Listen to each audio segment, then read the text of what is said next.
ఏది అయినా ఆచి చికెన్ మసాలా. టాలీవుడ్ లో నిర్మాతలు ఎగ్జిబిటర్ల మధ్య వివాదం. తెలుగు ఫిల్మ్ ఛాంబర్ లో కీలక నిర్ణయం తీసుకోవడం జరిగింది. పర్సంటేజ్ విధానంపై 15 మంది సభ్యులతో ప్రత్యేక కమిటీ వేసింది. ఈ కమిటీలో ప్రధానంగా నిర్మాతలు, ఎగ్జిబిటర్స్ అలాగే డిస్ట్రిబ్యూటర్స్ ఉండేలా నిర్ణయించారు. అయితే 2 నెలల్లో కమిటీ నివేదిక ఇవ్వాలని ఆదేశాలు జారీ చేశారు. ఇవాళ తెలుగు ఫిల్మ్ ఛాంబర్ లో ఎగ్జిబిటర్స్, నిర్మాతలతో ప్రత్యేక భేటీ జరిగింది. ఛాంబర్ అధ్యక్షతన అటు నిర్మాత సురేష్ బాబు ఆధ్వర్యంలో ఇరు పక్షాల సమస్యలని చర్చించారు. ఈ భేటీలో ప్రధానంగా పర్సంటేజ్ అలాగే రెంటల్, ఓటీటీ విండో గురించి చర్చించారు.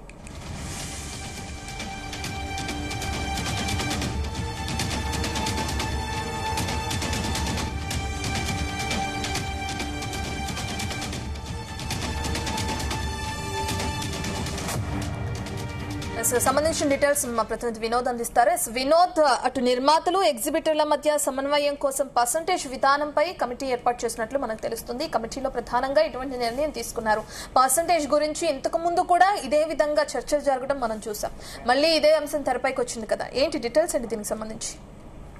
టాలీవుడ్ నిర్మాతలు, ఎగ్జిబిటర్ల మధ్య రెవెన్యూ షేరింగ్ విధానం తీవ్ర రూపం దాల్చుతుంది. పర్సంటేజ్ సిస్టమ్ కావాలంటున్న ఎగ్జిబిటర్ల డిమాండ్ పై యాక్టివ్ ప్రొడ్యూసర్స్ గిల్డ్ అయితే ఘాటుగా స్పందించింది. తెలుగు సినిమా పరిశ్రమలో నిర్మాతలు, ఎగ్జిబిటర్ల మధ్య గత కొంతకాలంగా సాగుతున్నటువంటి ఆదాయ పంపకాల వివాదం రోజు రోజుకైతే ముదురుతుందని చెప్పుకోవచ్చు. ముఖ్యంగా రెవెన్యూ షేరింగ్ నిబంధనలపై ఇరు వర్గాల మధ్య సయోధ్య కుదరకపోవడంతో టాలీవుడ్ బాక్స్ ఆఫీస్ వద్ద ఉద్రిక్త పరిస్థితులు అయితే కనిపిస్తున్నాయి. ముఖ్యంగా నిన్న ఎగ్జిబిటర్ల తరఫున శిరీష్ రెడ్డి చేసిన వ్యాఖ్యలు ఈ వివాదాన్ని మరో స్థాయికి అయితే తీసుకెళ్లారంటున్నారు. ఇటు ఎగ్జిబిటర్ తరఫున శిరీష్ రెడ్డి, సునీల్ నారంగ్, మరొక పక్క ఇటు యాక్టివ్ ప్రొడ్యూసర్స్, మైత్రి మూవీ మేకర్స్ చెందిన రవిశంకర్ అవచ్చు, నాగవంశి అవచ్చు, మొత్తానికి ఒకరినొకరైతే కౌంటర్స్ వేసుకుంటూ పెద్దగా చేసుకుంటున్నారంటూ కూడా మనం చెప్పుకోవచ్చు. పెద్ద సినిమా చేతిలో లేనప్పుడు ఇలాంటి డిమాండ్లు అంటూ కూడా శిరీష్ రెడ్డి తీర్పును తప్పుపడుతూ రవిశంకర్ మరికొన్ని ఆసక్తికర వ్యాఖ్యలు చేశారు. ప్రస్తుతం మీ చేతిలో పెద్ద సినిమాలు లేవు కాబట్టి ఇప్పుడే పర్సంటేజ్ షేరింగ్ విధానం గుర్తొచ్చిందా, ఇప్పుడే అమలు చేయాలంటూ కూడా అటు వాళ్ళ వాదన. మరొక పక్కగా గత 4-5 నెలలుగా సరైన సినిమాలు లేక తెలుగు సినిమా పరిశ్రమ ఇప్పటికే తీవ్ర ఇబ్బందులు ఎదుర్కొంటుందని కూడా గిల్డ్ ప్రజలు అయితే గుర్తు చేస్తున్నారు. చాలా కాలం తర్వాత పెద్ద లాంటి ఒక మంచి సినిమా విడుదలవుతున్న సమయంలో ఇలాంటి అనవసరపు వివాదాలు సృష్టించి టెన్షన్ పెంచడం కరెక్ట్ కాదు అంటూ కూడా గత 2-3 రోజులు మనం చూసాం.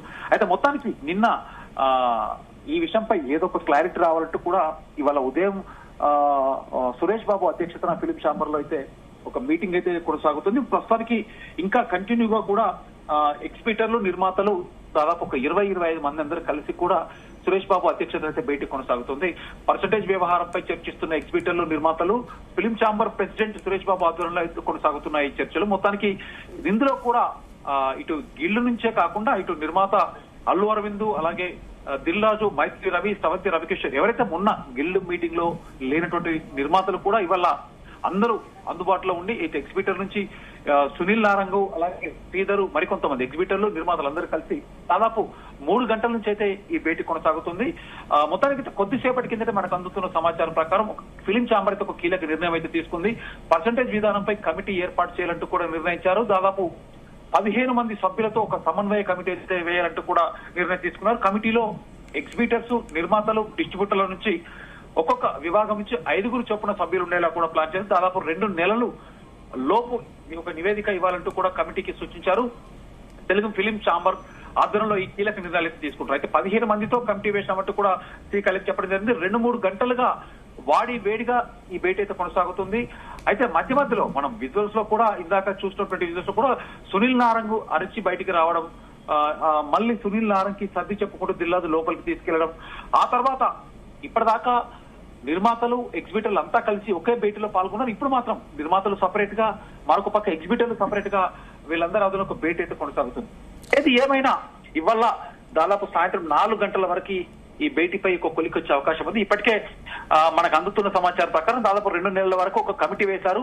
ఈ కమిటీలో 2 నెలల వరకు ఇరువైపులా ఇటు డిస్ట్రిబ్యూటర్లు, నిర్మాతలు ఒక్కొక్క విభాగం నుంచి వీళ్ళు మొత్తానికి ఒక నివేదిక డిస్ట్రిబ్యూటర్లు, నిర్మాతలు, ఎగ్జిబిటర్ల నుంచి 3 విభాగాల నుంచి ఈ కమిటీలో ఉండాల్సిందిగా చెబుతూ 2 నెలల లోపు దీనికి సంబంధించి పూర్తి నివేదిక కూడా చెబుతుంటే తెలుస్తుంది. ఎస్ వినోద్, అందరికీ న్యాయం చేయాలనే ఉద్దేశంతోనే మీరు చెప్పినట్లుగానే 15 మంది సభ్యులతో కమిటీ అంటున్నారు. కమిటీలో ఎవరెవరు ఉండొచ్చు అంటారు? డెఫినెట్ గా కమిటీలో ఇప్పటికైతే మనకు పేరు ఏంటని తెలియదు కానీ మొత్తానికి డిస్ట్రిబ్యూటర్ల నుంచి ఒక 5 అంటే రెగ్యులర్ గా యాక్టివ్ గా ఉండేవాళ్ళు, అలాగే నిర్మాతల నుంచి ఒక 5, ఎగ్జిబిటర్ల నుంచి కూడా ఒక 5. సో మనం చూస్తుంటే నిర్మాతల్లో చూస్తున్నా గత కిందట ఎవరికి వాళ్ళు ప్రెస్ మీట్ పెట్టినటువంటి దాదాపు ప్రతి ప్రెస్ మీట్ లో 10 మంది కూర్చున్నారు. అందులో ముఖ్యంగా 5 ఎవరైతే ఇంపార్టెంట్ అనుకుంటున్నారో మెయిన్ గా మాట్లాడే వాళ్ళు, కమిటీపై అవగాహన ఉన్న వాళ్ళు డెఫినెట్ గా ఇందులో ఇన్వాల్వ్ అయ్యే అవకాశం ఉంది. అలాగే ఎగ్జిబిటర్స్ నుంచి కూడా ముఖ్యంగా ఇటు శిరీష్ రెడ్డి, సునీల్ నారంగ్, మరికొంతమంది. సో ఒక్కొక్క విభాగానికి 5 చొప్పున 15 మంది ఈ కమిటీలో పాల్గొనబోతున్నారు. ఈ కమిటీ నివేదిక మొత్తం 2 నెలల లోపు నివేదిక ఇవ్వాలి. సినిమా రేపు రాబోతున్నటువంటి జూన్ 4న రిలీజ్ కాబోతున్నటువంటి పెద్ద సినిమాకి ఎలాంటి ఇబ్బందులు పెట్టకూడదు. డెఫినెట్ గా సింగిల్ స్క్రీన్ లా పర్సంటేజ్ చేయడానికి మేము సహకరిస్తామంటూ కూడా నిర్మాతలు కొంత దిగొచ్చినట్టు కూడా తెలుస్తుంది. Thank you Vinod.